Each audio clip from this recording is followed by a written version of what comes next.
Hi there, pre-matriculants. Welcome to Educate. In this video, we'll be doing biodiversity of plants. Today, we're looking at activity 4 that is showing us the structure of a flower.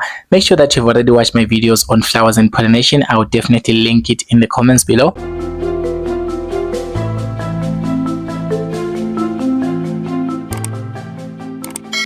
And this is what we have for the diagram below showing a flower. So you must already know the labels of a flower. Of course, you must be able to label from A to F here, but we're just gonna go straight to the questions because labeling a flower is no longer complex for you guys. So now let's identify part D. So if you cannot see properly, I'm just going to zoom in for you here. This is the parts of a flower. You can see that a part D is referring to this roundish part, so this outer part that looks like round, like a round shaped, right? So this part here is known as an ovary. So D is known as an ovary. So the ovary, inside the ovary, there is this part that is known as an ovule. Okay, so when you receive your exam question paper, I'm sure it's going to be more clearer because here probably it's not too visible, but basically structure D here, it is the ovary that is a kind of a enclosing something inside, and inside here we find a what? An ovule.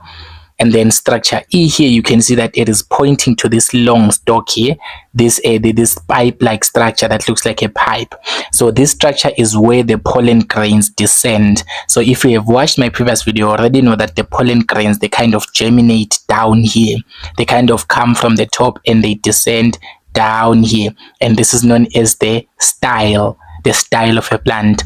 Then on top of a style, the head of this the head here, just before we start with the style, this part here that kind of looks like a head, this part here is known as the what? Is known as the stigma. So we've got a stigma, which is F, we have got E, which is a style, and D, which is an ovary. And to label A, you can see that A here is the anther, right? And then B here, it is showing the filament where the anther is balanced. So this is the filament. And then C here, C looks like it's pointing inside the ovule. I'm not sure if you can see that, but basically I think this diagram is not clear enough, but surely we'll work with what we have. So we've already identified the parts, so we can say that D there, it is showing our ovary. So the ovary, it is the one that is enclosing, that is kind of enclosing the ovule inside. It kind of thickens to become a fruit later on.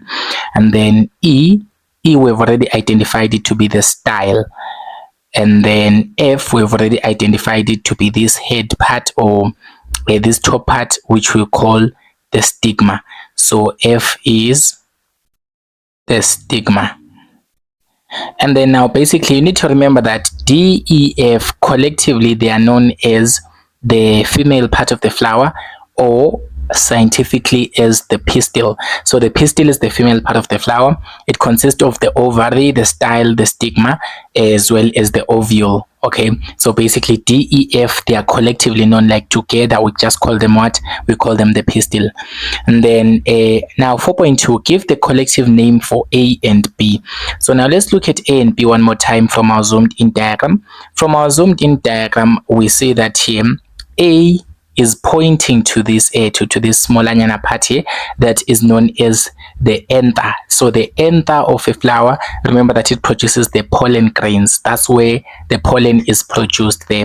And then B here, it is showing the pipe that is balancing the anther. It's kind of showing the stick that is balancing the anther. So this stick that is balancing the anther is known as the filament. So B is showing the filament. So A and B together, we call them the male part of the flower. So A and B, the anther and the filament together, we call them the male part of the flower, aka the stamen. So we use a scientific term, which is the stamen. Don't call it the male part, call it the stamen. So I'm just going to say that this is going to be the stamen. Then give the letter a name. 4.3, they want the letter as well as the name of the part that becomes a seed after fertilization. Remember that after fertilization, one part will become a seed, one part will become a fruit. So because this diagram is not clear, and because I love you guys, I'm just going to draw it again, or a simple version. and say that this is the stigma, and then this is the style,